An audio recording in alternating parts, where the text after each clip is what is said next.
ጸረ ሰማየ ወርእየ ስብሐተ እግዚአብሔር የእግዚአብሔርን ምስጋና ተመለከተ።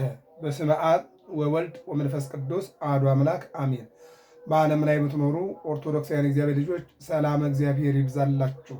ሰኔ 17 ቀን ወርኃዊ መታሰቢያው ለሊቀ ዲያቆናት ቀዳሜ ሰማዕት ቅዱስ እስጢፋኖስ ያወር በገባ በ17 የእሱ መታሰቢያ ዕለት ነውና አጠር መጠን ያለ የወንጌል አገልግሎት በዙሪያ እንነጋገራለን።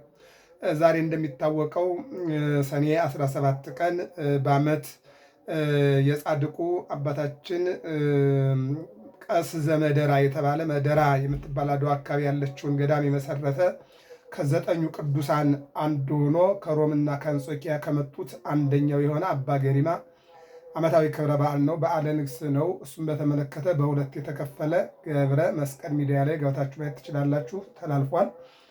እንግዲህ የጻድቁ የአባ ገሪማ በረከት በሕይወታችን ላይ እንዲያርፍብን እግዚአብሔር አምላካችን መልካም ፈቃድ ይሁንልን። ገሪማ ገረም ከኒ አስኬማ ከኒ አልባቲ ሙስና ብሏል ቅዱስ ያሬድ። አስኬማህ ምንኩስናህ፣ ሕይወትህ፣ ምናኔህ እንከን የለበትም ማለት ነው። ይህን ተናግሮለታልና የጻድቁ በረከት በሕይወታችን ላይ ይደር። አሁን የምነጋገሩ ስለ ቅዱስ እስጢፋኖስ ነው።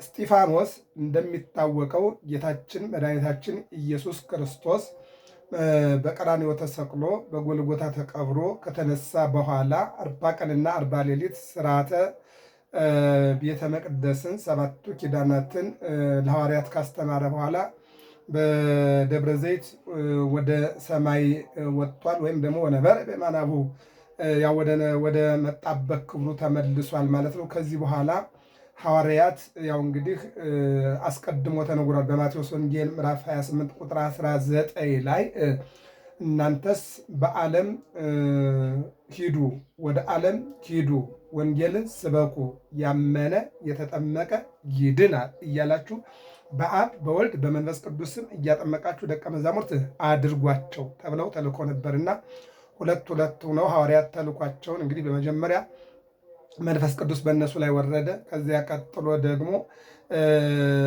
ጾም ነው የጾሙት። ጾማቸውን ይህን ሰኔ ጾም ጾሙ። ጾሙን ከጾሙ በኋላ ወደ አገልግሎት ነው የገቡት። ያ ጾም መሰረቱ ናቸው። አጋንንት ተገዝተውላቸዋል። ሙታን ተነስተውላቸዋል። ለምጻም ነስቶላቸዋል። ዕውራን ዓይናቸው በርቶላቸዋል። ይልቁንም ደግሞ ምዕመናን በዝተውላቸዋል። ትምህርታቸው በሰዎች ዘንድ ተቀባይነትን አግኝቶላቸዋል። አሁን በዚህን ጊዜ ነው እንግዲህ ቅዱስ እስጢፋኖስ አስቀድሞ ወደ ምርጫ እግዚአብሔር መርጦት ሐዋርያት ምን አሉ? እንግዲህ እኛ እግዚአብሔርን ትተን ማዕድን እናገለግል ዘንድ ወንጌልን ትተን ማዕድን እናገለግል ዘንድ አይገባንም። ሕዝቡን የሚያገለግሉ የሚላላኩ 7 እንግዲህ 7 ቁጥር ፍጹም ነው እንደሚታወቀው። እስመ ሁልቆ ሳብዕ ፍጹም በኀበ ዕብራውያን እግዚአብሔር ሰውን የፈጠረው ከ7 ነገር ነው። 3ቱ ባህርያተ ነፍስ፣ 4ቱ ባህርያተ ሥጋ ከ7 ነው ያመጣን አይደለ? ስለዚህ ሐዋርያትም ያሉት ምንድን ነው? ምዕመናንን የሚያገለግሉ የሚላላኩ ችግራቸውንና የሚፈልጉትን ነገር ወደ እኛ መጣው የሚጠይቁላቸውና በእኛና በሕዝቡ መካከል የሚላላኩ 7 ሰዎችን እንምረጥ። ስንት? 7 ሰዎችን እንምረጥ አሉና ሲመረጡ ደግሞ ዝም ብሎ አይደለም፣ መንፈስ ቅዱስ ያደረባቸው፣ ጥበብና ማስተዋል የሞላባቸው፣ ትህትና ያላቸው፣ ፍቅረ እግዚአብሔር ፍቅረ ቢጽን የተላበሱ፣ ይልቁንም ደግሞ ለአገልግሎት ምክንያት የማይፈጥሩ ለአገልግሎት ማለት ነው ምክንያት የማይፈጥሩ ሩጠው ማገልገል የሚችሉ ተራራውን የሚወጡ ሜዳውን የሚሮጡ ቁልቁለቱን የሚወርዱ በእኛና በሕዝቡ መካከል አገልጋይ ሆነው የሕዝቡን ችግርና ብሶት ወደኛ እያመጡ የሚነግሩ፣ እኛ ደግሞ በጸሎት እኛ ግን ለጸሎት ቃሉን ለማገልገል እንተጋለን። እኛ ቃሉን ለማገልገል ጸሎት ለመጸለይ እንተጋለን። እነዚህ የምንመርጣቸው ደግሞ በእኛና በሕዝቡ መካከል ሆነው ችግር እየመጡ ችግራቸውን የሕዝቡን ብሶት የሚፈልገውን ሕዝቡ የሚጠይቁንና እኛ ደግሞ የምናደርግላቸው 7 ሰዎችን እንምረጥ። መንፈስ ቅዱስን እየተላበሱ መንፈስ ቅዱስ የወረደባቸው መንፈስ ቅዱስ ያደረባቸው ይልቁንም ደግሞ በመልካም የተመሰከረላቸው በመልካም አሁን እኛ ቲፎዞ ያለው ገንዘብ ያለው ከሆነም ደግሞ የተማረ ብለን እንዲህ ነገር ነው። አሁን እንደኛ ወደ ስልጣን የምንጠራቸው ሰዎች ማለት ነው። እዚህ ጋር ግን ምን ይላል?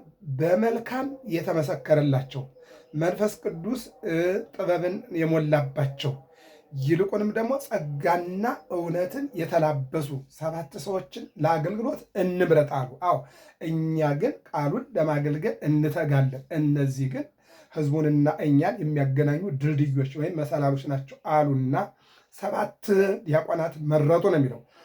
እዚህ ውስጥ እንግዲህ ፊልጶስ ይሄ ጥቅምት 14 ቀን ዓመታዊ ክብረ በዓል የሚከበርለት ይልቁንም ኢትዮጵያዊ ጃንደረባ ባኮስ የሐዋርያት ሥራ ምዕራፍ 8 ላይ ያለውን ያጠመቀና ክርስትና ወደ ኢትዮጵያ እንዲገባ ያደረገ ከ7ቱ ዲያቆናት አንዱ እሱ ነው ማለት ነው። ስለዚህ እስጢፋኖስ የነዚህ መሪ ሆኖ ሊቀ ዲያቆናት ያስባለ ይሄ ነው።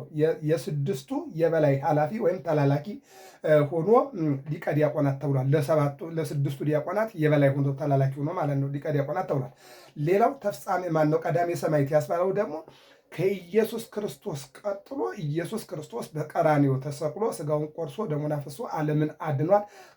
ከሱ ከኢየሱስ ክርስቶስ ቀጥሎ ወንጌልን ተረክቦ እያስተማረ እንደሚናገር የነበረ ምንድን ነበረ?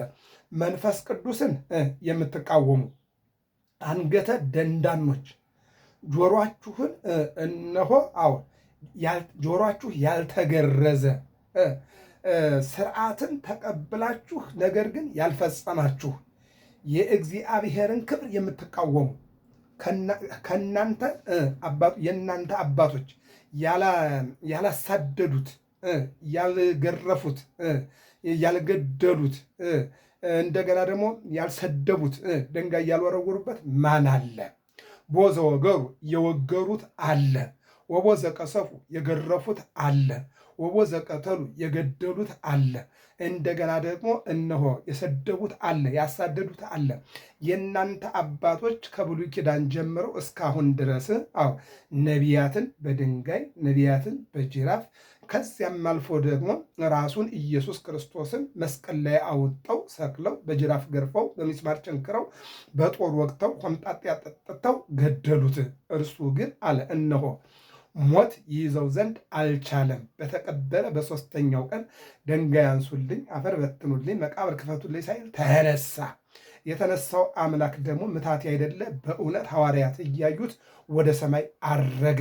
ዓላማችሁና አቋማችሁ ሁሉ እነሆ አልተሳካላችሁም እያለ ቅዱስ እስጢፋኖስ ይነቅፋቸው ነበረ። ለዚህ ነው ቅዱስ ያሬድ እንግዲህ መዋሲት በተባለው ቃል እግዚአብሔር ላይ እንዲህ ይልለታል። መላ መንፈስ ቅዱስ ላዕለ እስጢፋኖስ ነጸረ ሰማየ ወርእየ ስብሐተ እግዚአብሔር። አዎ ይህን ምስክርነት እየመሰከረ እነሱን አንገተ ደንዳኖች እያለ እናንተ እምነት የሌላችሁ እያለ ስርዓትን ተቀብላችሁ ያልፈጸማችሁ እያለ ክርስቲያንን ትላላችሁ፣ ነገር ግን የክርስትና ስራ ፈጽሞ በእናንተ ዘንድ የሌለ ሰውነን ትላላችሁ፣ ነገር ግን አውሬዎች ናችሁ። እነሆ ተምረናል ትላላችሁ፣ ነገር ግን አልተማራችሁም። አውቀናል ትላላችሁ፣ ነገር ግን አላወቃችሁም። ብታውቁማ ኖሮ የክብርን ጌታ ባልሰቀላችሁት ነበረ።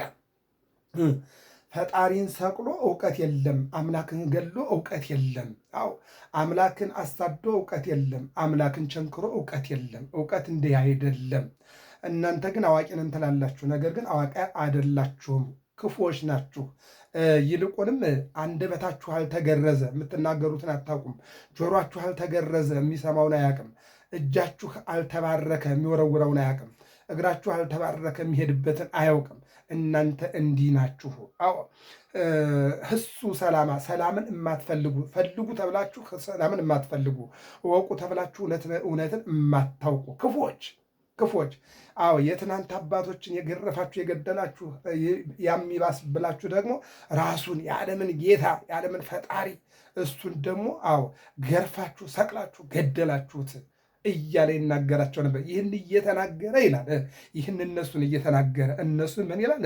መላ መንፈስ ቅዱስ ላዕለ እስጢፋኖስ ነጸረ ሰማየ ወርእየ ስብሐተ እግዚአብሔር። እነሱ ድንጋይ እየወረወሩበት፣ እነሱ ደግሞ ወደ እሱ እየመጡና ድንጋይ እየወረወሩ ዱላ ይዘው ጅራፍ ይዘው እየገረፉት፣ እሱ ግን ወደ ሰማይ ይመለከት ነበር። ምን አለ? ወደ ሰማይ ተመለከተ አለ። ነጸረ ሰማይ ሰማዩን አየ ወሬ ስብሐተ እግዚአብሔር። አዎ ከዚህ ገራፊዎች አሉ። እሱ ግን ከሰማይ የእግዚአብሔርን ቃል ይመለከት ነበረ፣ ምስጋና ይመለከት ነበረ። አዎ እግዚአብሔር ደግሞ በእስጢፋኖስ ላይ ጽናትን ሰጦት፣ አዎ እንዲጸና አደረገው ይላል። ወአንተሰ ቀዊመከ ጸልይ ውስተ ዝንቱ መካን። አዎ ቅዱስ ያሬድ አንተ ግን በዚህ ቦታ አዎ ጸንተህ ጸልይ፣ በድንጋይ እየወገሩህ አዎ በጅራፍ እየገረፉህ አዎ እየሰደፉህ አዎ ምራቃቸውን እየተፉብህ ወአንተሰ ቀዊመከ ጸልይ፣ አንተ ግን ቁመህ ጸልይ። እኛ እኮ ቁመን ዳዊት ይዘን እየጸለይን ሰው ቢጠራን እኮ እናጥፈዋለን አይደል? ቁመን መዝገበ ጸሎት ይዘን እየጸለይን ስልካችን ቢጠራን እናቆመዋለን አይደለ? ሐዋርያት ግን ተመልከቱ፣ ቅዱሳን ግን ተመልከቱ፣ እየተገረፉ ግርፋቱን አያቋርጡ፣ እየተደበደቡ አመመን አዎ በቃን ብለው አያቋርጡ።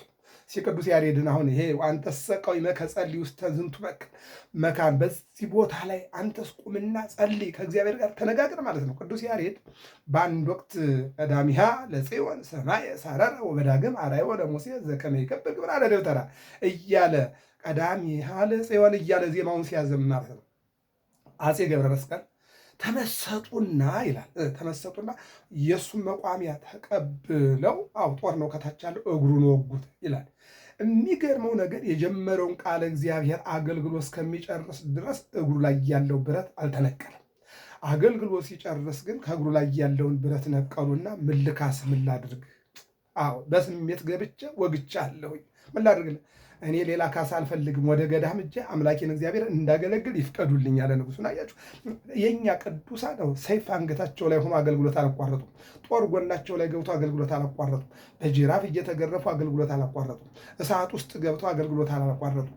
ውሃ ውስጥ ገብተው አገልግሎት አላቋረጡም። አው ቅዱሳን ስለሆኑ ማለት ነው። እና የሚገርመው ነገር ቅዱስ እስጢፋኖስ በድንጋይ የሐዋርያት ሥራ ምዕራፍ 7 ቁጥር 50 ተመልክቶ በድንጋይ እየወገሩት አዎ እንደውም ጥርሳቸውን እያንቀጫቀጩ ማለት ነው እየተናደዱ በላዩ ላይ የድንጋይ በረዶ። ያልታደለ ድንጋይ ቅዱሳን ላይ ያርፋል፣ የታደለ ድንጋይ ቤተ ክርስቲያን ይሰራበታል ማለት ነው። ያልታደለ ድንጋይ አዎ እነሆ ሐውልት ይሰራበታል፣ የታደለ ድንጋይ ደግሞ እነሆ በቅዱሳን ላይ ክብሩን ይሰጣል ማለት ነው። እና ምን ይላል? ወአንተሰ ቀዊመከ ጸልይ ውስተ ዝንቱ መካን በዛቲ መካን እኖ በዚህ መካን ላይ በዚህ ቦታ ማለት ነው። በነገራችን ላይ በዚህ ቦታ ላይ ቁመህ ሳትሰለችና ሳትቀመጥ በቆምክበት። ምክንያቱም ሙሴ 40 ቀንና 40 ሌሊት ከቆመ ሳይቀመጥ ከተዘረጋ ሳይታጠፍ ጾሟል።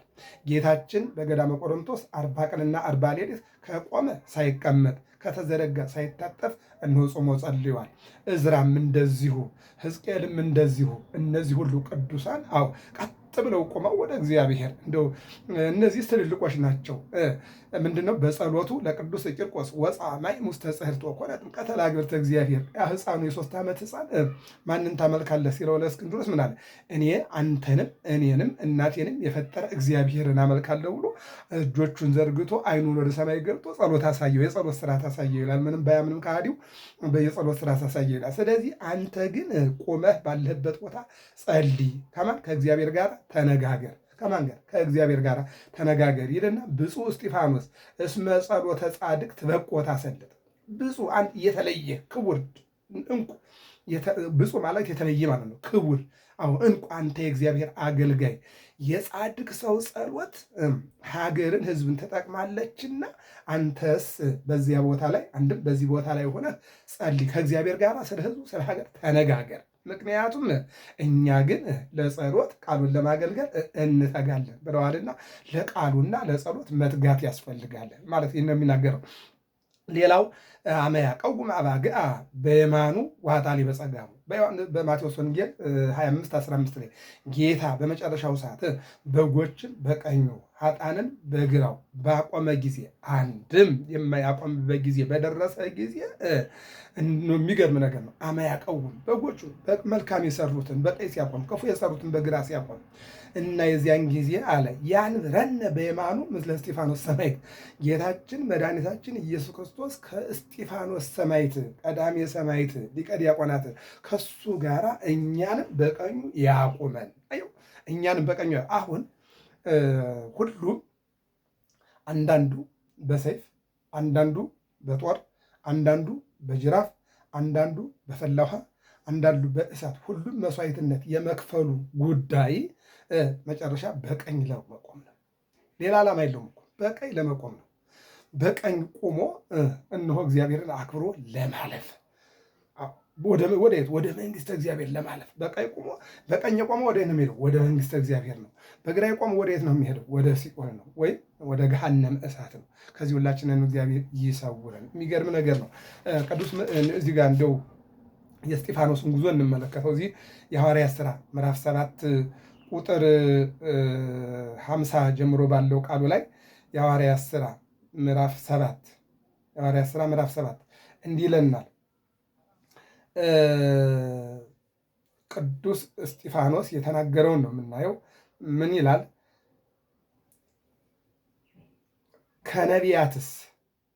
ከነቢያትስ አባቶቻችሁ ያላሳደዱት ማን ነው? ልብ አድርጉ። ቁጥር 52 53 ከነቢያትስ አባቶቻችሁ ያላሳደዱት ማን ነው? ኢሳይያስን በመጋዝ ሰነጠቁት፣ ኤርምያስን ወደ ጉድጓድ ጣሉት፣ በኋላ በድንጋይ ገደሉት። ሕዝቅኤልን በድንጋይ ገደሉት ደብድበው። ዳንኤልን ወደ 7 አናብስት ወደ ተራቡ ወስደው ወረወሩት፣ ጣሉት። 3 ወጣቶችን ወደ ነደደ እሳት ወረወሯቸው። አሞፅን ወርካ ለቃሚ አሉት። ከነቢያትስ አባቶቻችሁ ያላሳደዱት ማን ነው? ኤልዛቤል ኤልያስን አሳደዋለች።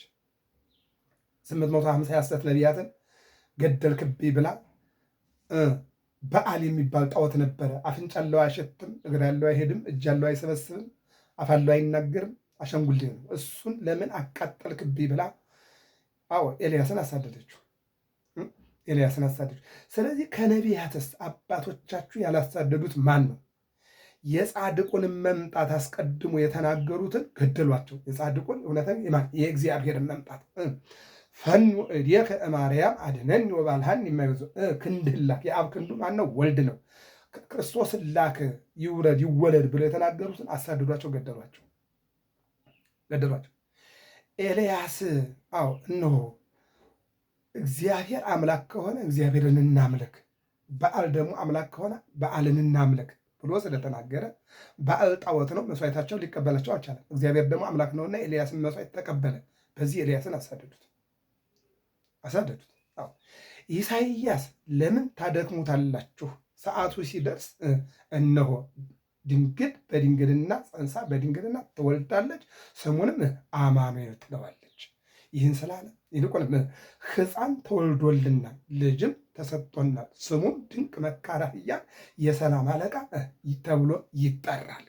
ይህን ስላለ በዚህ አሳደዱት። ወደ ኤርምያስን አዲስ ኪዳን የሚገባበት ጊዜ ይመጣል። 12 ሐዋርያትን ይመርጣል። 70 አርድእትን ይመርጣል። 36ቱ ቅዱሳት አንስትን ይመርጣል። በዚህ ዓለም 3 ዓመት ከ3 ወር ከ10 ቀን ወንጌል ያስተምራል። በአጠቃላይ 33 ዓመት ከ3 ወር ከ10 ቀን በዚህ ዓለም ይመላለሳል። የዓለም እንግዳ ሆኖ ይገለጣል። ዓለሙን አድኖ ይመለሳል። ሐዲስ ኪዳን የሚገባበት ጊዜ አለ ብሎ ስለተናገረ ኤርምያስን በድንጋይ ብለው ገደሉት። ሕዝቅኤል 44 ወደ ቀኝ በኩል ተመልከት አለኝ። ወደ ቀኝ በኩል ስመለከት የተዘጋ ደጅ አየሁ፣ በር አየሁ። በሩን ሳይከፍት ቀይ ጎልማሳ ገባ፣ ቀይ ጎልማሳ ወጣ። ተዘግቶ ይኖራል አለኝ። በር የተባለ የድንግል ማርያም ንጽሕና፣ ቅድስና፣ ድንግልና ነው። ቀይ ጎልማሳ የተባለው መድኃኔዓለም ነው። ገባ ማለት ተጸነሰ ማለት ነው። ወጣ ማለት ተወለደ ማለት ነው። ይህን ስላለ ሕዝቅኤልን በድንጋይ ብለው ገደሉት። ዳንኤል ወፃ አንበሳ እምግብ ውእቱኪ ወልድ ዋሕድ፣ አንበሳው ከጉድጓዱ ወጣ፣ እሱም ወልድ ዋሕድ አንድ እግዚአብሔር ነው ብሎ አንበሳ የተባለ መድኃኔዓለም ነው። ወፃ አንበሳ እምግብ ከመቤታችን አንበሳ ዘእምነገደ ይሁዳ፣ ከይሁዳ የይሁዳ ደቦል የይሁዳ አንበሳ ከመቤታችን ከቅድስት ድንግል ማርያም ተወለደ ብሎ ስለተናገረ እነሆ ዳንኤልንም እንደዚሁ በድንጋይ ቀጥቅጠው ገደሉት። ይህን የነገራቸው ምን አለ? የጻድቁን መምጣት አስቀድሞ የተናገሩትን ገደሏቸው። በመላእክት ሥርዓት ሕግን ተቀብላችሁ ያልጠበቃችሁት እናንተም አሁን እርሱን አሳልፋችሁ ሰጣችሁት፣ ገደላችሁት። በመላእክት ሥርዓት ሕግን ተቀበላችሁ። ኦሪትን እናውቃለን ትላላችሁ፣ ኦሪትን እንፈጽማለን ትላላችሁ። ነገር ግን እነሆ እሱን ገደላችሁት። እሱ ግን ሞትን ንቆ መቃብርን ባዶ አድርጎ ተነሳ። የእናንተ ዓላማ ዜሮ ሆኖ ቀረ እያለ ሲላቸው ይህንን በሰሙ ጊዜ በልባቸው በጣም ተቆጡ፣ ጥርሳቸውንም አፋቸው ይላል። አንዳንድ ሰው ዓላማው ካልተሳካለት እሱ ያለው ብቻ መሆን ካለበት እንደዚህ የዚህ አይነት ባህሪ እያለው ሰው አለ። የሚገርም ነገር ነው። አሁን ጥርሳቸውን አፋጩና በቃ መንፈስ ቅዱስን አለ ይላል። እነሱ ድንጋይ አንስተው ጥርሳቸውን እያፋጩ ይህን ሰውዬ እንግደለው እያሉ ሲነጋገሩ መንፈስ ቅዱስንም ተሞልቶ ወደ ሰማይ ትኩር ብሎ ሲመለከት የእግዚአብሔርን ክብር ኢየሱስንም በእግዚአብሔር ቀኝ ቆሞ አየና ይላል። ማን ነው? ቅዱስ እስጢፋኖስ አየና እነሆ አለ ሰማያት ተከፍተው የሰው ልጅም በእግዚአብሔር ቀኝ ቆሞ አያለው አላቸው። እነሱ ደንጋይ ይዘው ሊወግሩት ሊገሉት ይዘጋጃሉ። ትልቅ ደንጋይ ተሸክመው ማለት ነው። እሱ ግን ምን አለ? እነሆ ሰማያት ተከፍተዋል። አሁን የሚከፈት የሚዘጋ ሰማይ ስላለ አይደለም፣ የእስጢፋኖስን ክብር ነው፣ ልዕልናውን ነው። ልዕልናውን ነው። ምንድን አንተ ሰቃይ ጸልይ ቀድመ እግዚአብሔር በእግዚአብሔር ፊት ቆሞ እየጸለየ እየተነጋገረ ስለሆነ እነሆ ሰማያት ተከፍተው የሰው ልጅም በእግዚአብሔር ቀኝ ቆሞ አየሁ አለ። ይቀጥልና በታላቅ ድምፅም እየጮሁ ጆሯቸውን ደፈኑ፣ በአንድ ልብም ሆነው ወደ እርሱ ሮጡ። ይገርማል። ሐዋርያት በሐዋርያት ሥራ ምዕራፍ 2 እንደምናየው አንድ ልብ፣ አንድ ሐሳብ፣ አንድ ምክር ሆነው በአንድ ቤት ተሰብስበው ይጠብቁ ነበር። በዚህ ውስጥ እንዳሉ ምን ሆኑ ማለት ነው? መንፈስ ቅዱስ መጣና በላያቸው ላይ ፈሰሰ። በላያቸው ላይ ፈሰሰ። ምን ሆኑ? እግዚአብሔርን አመሰገኑ። በክብር አመሰገኑ ማለት ነው። ይህን የሚነግረን እና ምን ይላል? ከከተማውም ወደ ውጭ አውጥተው ወገሩት። ምስክሮችም ልብሳቸውን ሳውል በሚሉት በአንድ ጎበዝ እግር አጠገብ አኖሩ። እስጢፋኖስም ኢየሱስ ወይ ነፍሴን ተቀበል ብሎ ሲጠራ ይወግሩት ነበር ይላል። ምን ይላል? ከከተማ ወደ ውጭ አውጥተው ወገሩት። በምን? በድንጋይ ከከተማ አውጥተው። ምን ይደንቃል? ኢየሱስ ክርስቶስን እኮ ኢየሩሳሌምን በደሙ በስጋው ከተማዋን ያቆሸሽብናል። ከከተማ ወጥቶ ነው መሰቀል ያለበት ነው።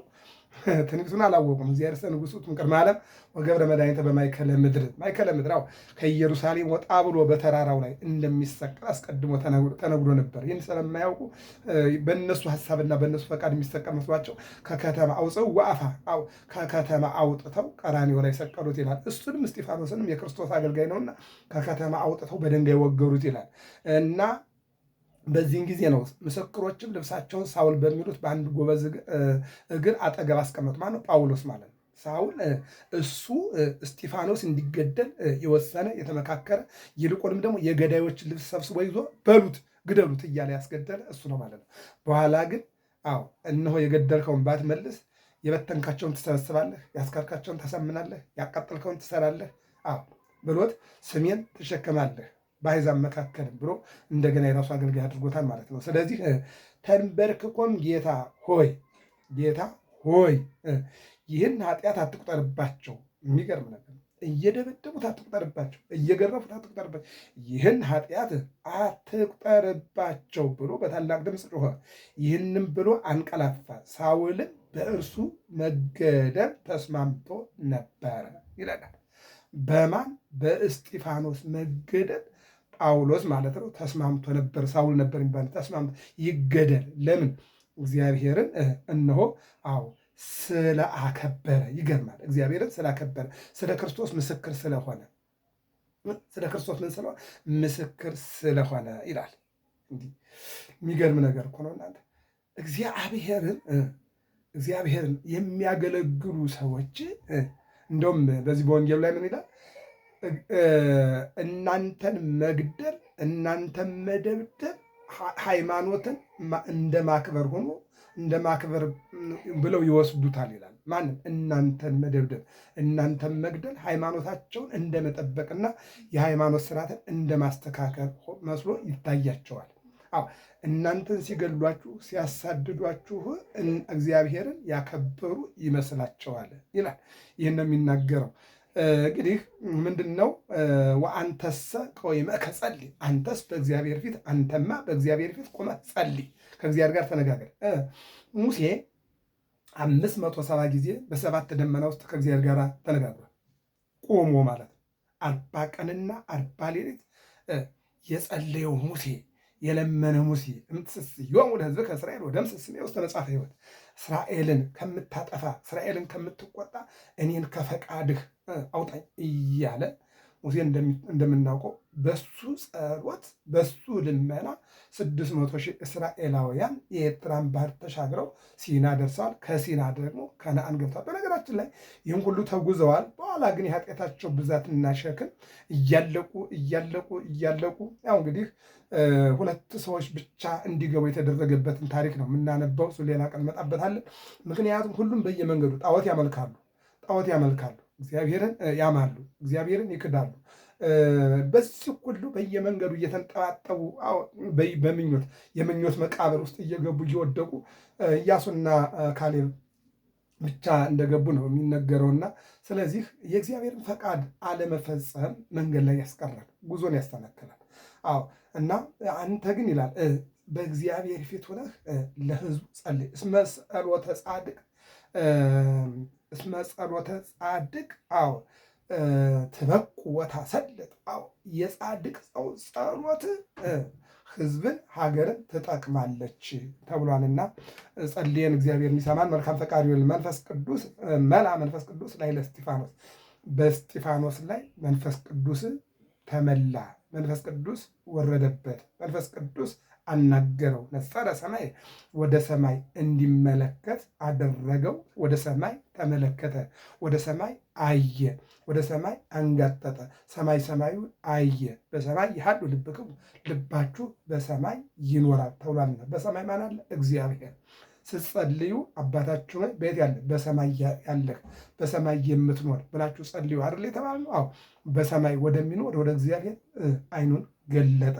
ወርየ ስብሐተ እግዚአብሔር፣ ወደ ሰማይ አይኑን ሲገልጥ ያየው የእግዚአብሔር ምስጋና ነው። አያችሁ በሰማይ ምን አለ? መላእክት አሉ። አዎ 24 ሰዓት ቆመው ቅዱስ ቅዱስ ቅዱስ እያሉ ኢሳይያስ 6 እንደምናየው እግዚአብሔርን የሚያመሰግኑ መላእክት አሉ። የእነሱን የምስጋና ጊዜ አየ ነው የሚልና እነሆ ወርየ ስብሐተ እግዚአብሔር፣ የእግዚአብሔርን ምስጋና አየ። ምንድን ነው የእግዚአብሔር ምስጋና? እስመ ኪያከ ይሴብሑ ኩሉ ኃይለ ሰማያት። አዎ በሰማይ ያሉ መላእክት በምድር ያሉ ደቂቀ አዳም አንተን ያመሰግናሉ። ምን እያሉ? ስብሐት ለእግዚአብሔር በሰማያት ወሰላም በምድር። በሰማይ በምድር ለእግዚአብሔር ምስጋና ይገባዋል። ይባርክዎ ኩሉ ግብረ እግዚአብሔር። እነሆ ሁሉም የእግዚአብሔር ስራዎች ማንን ያመሰግናሉ? እግዚአብሔርን ያመሰግናሉ። ለበሰማይ በሰማይም ወለለ በምድር፣ በሰማይ ያሉ በምድር ያሉ በሰማይም በምድር ማንን? እግዚአብሔርን ያመሰግናሉ። ለእለ በባሕር ወለለ በየብስ፣ በባሕርም በደረቅም ያሉ ማንን? እግዚአብሔርን ያመሰግናሉ። ስለዚህ እነሆ የእግዚአብሔርን ምስጋና ተመለከተ ይላል። ዓለምን ትተን የእግዚአብሔርን ምስጋና እንድንመለከት የአምላካችን እግዚአብሔር መልካም ፈቃዱ ይሆንልን። ሰኔ 17 ቀን ሊቀ ዲያቆናት ቀዳሜ ሰማዕት ቅዱስ እስጢፋኖስ ወርሃዊ መታሰቢያው ነው። እንግዲህ እሱም በተመለከተ አጠር ያለ የወንጌል አገልግሎት ተማምረናል። እንግዲህ እነሱን መሆን ባንችል የእነሱን ታሪክ እንድንሰማ፣ እነሱን መሆን ባንችል የእነሱን በረከት እንድናገኝ፣ እነሱን መሆን ባንችል የእነሱን አምላክ እግዚአብሔርን እነሱን ያጸናኛን እንዲያጸናን እንድንለምን። አዎ እስጢፋኖስን መሆን ላንችል እንችላለን። ድንጋይ እንፈራለን። አዎ ስጋ ያው እንደምናውቀው ስጋ ጅል ነው ባህሪው። አዎ ፍርሃት ይስማመዋል፣ ድንጋጤ ይስማመዋል፣ ጥርጣሬ ይስማመዋል፣ ረሃብ ይስማመዋል፣ ጽም ይስማመዋል። እነዚህ ሁሉ የስጋ ባህሪ ናቸውና ቅዱሳኑን ያጸና ማንን? ቅዱሳኑን ያጸና እነማንን? እነ ቅዱስ እስጢፋኖስን ያጸና በድንጋይ ሲወገሩ፣ እነ ቅዱስ ቂርቆስን ያጸና ወደ ፈላ ውሃ ሲገቡ፣ 3 ወጣቶችን ያጸና ወደ እሳት ሲገቡ፣ ቅዱስ ጊዮርጊስን ያጸና አዎ በመጋዝ ሲሰነጠቅ፣ በጦር ሲወጋ፣ በጅራፍ ሲተለተል፣ በምጣድ ሲቆላ፣ ይልቁንም በሙቀጫ ሲወቀጥ፣ በተራራ ሲዘራ ቅዱስ ጊዮርጊስን ያጸና ማነው? እግዚአብሔር ነው። ይልቁንም ቅዱስ ጳውሎስን ያጸና በዳባ ተጠቅልሎ አንገቱ ሲቆረጥ፣ ይልቁንም ቅዱስ ጴጥሮስን ያጸና ተዘቅዝቆ ተሰቅሎ አምላኩን ሲያከብር ይልቁንም እነ ቅዱስ ፊልጶስን ያጸና። አንዳንዶቹ ሐዋርያት ተሰቅለው፣ አንዳንዶቹ ተገርፈው፣ አንዳንዶቹ እየተሰነጣጠቁ እንደ አክርማ እግዚአብሔርን አክብረው እንድናከብር አድርገዋልና እነሱን እንዲጸኑ ያደረገኛን ያጽናል። አባ ገሪማ እንደሚታወቀው ከዘጠኙ ቅዱሳን ከሮም የመጡ ጻድቅ ናቸው። ዘጠኙ ቅዱሳን ያውም ከሀብተ መንግስት ላይ የመጡ ከብልጽግና ከሀብት ላይ የመጡ ከንግስና ላይ የመጡ ብዙዎች ናቸው። ኢትዮጵያ እንደሚታወቀው ዙሪያ በኋ የታጠረች ሀገር መሀሏ ገነት የሆነች የቅዱሳን ሀገር የእመቤታችን የአስራት ሀገር ናት። እነ ቅዱስ ጊዮርጊስ በቄሰ ገበዝ ያገለገሏት፣ እነ ቅዱስ ማቴዎስ በሐዋርያነት፣ ቶማስ በሐዋርያነት ያገለገሏት ኢትዮጵያ። እነዚህ ዘጠኝ ቅዱሳን መካከል አንዱ አባ ገሪማ ናቸው። አባ ገሪማ ባለፈው እንደተማማርነው 6 አይነት ጸጋዎች አሏቸው።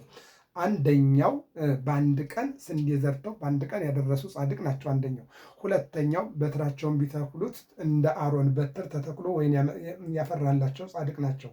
ሶስተኛው የሚጽፉበት ብዕር መሬት ቢወድቅ በቅሎ ያበበላቸው ጻድቅ ናቸው። አራተኛው ፀሐይ የቆመችላቸው ታላቅ ጻድቅ ናቸው። እንደነ ኢያሱ፣ እንደነ አሮን፣ እንደነ ዜና ማርቆስ።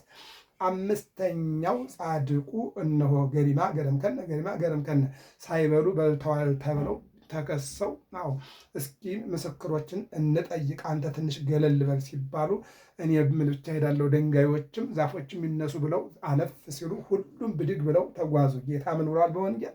ላመኑ ያን ተራራ ተነስተህ ወደ ሜዳው፣ ሜዳውን ወደ ተራራው መቃየር ይቻላል፣ በእምነት ሁሉ ይቻላል ብሏልና እጽዋቱ ድንጋዮቹ የተከተሏቸው ገሪማ ይስሐቅ ይባሉ ነበርና ገሪማ ገረምከነ የተባሉ በዚህ የተነሳ ነው ማለት ነው። እነዚህ ጻድቅ ወደፊት አንድ ቅዳሴ መታጎልን አይተው ከወንድሞቻቸው ተለይተው ጾመው ቀድሰው ያቆረቡ ታላቅ ጻድቅ ገድለኛ ናቸው።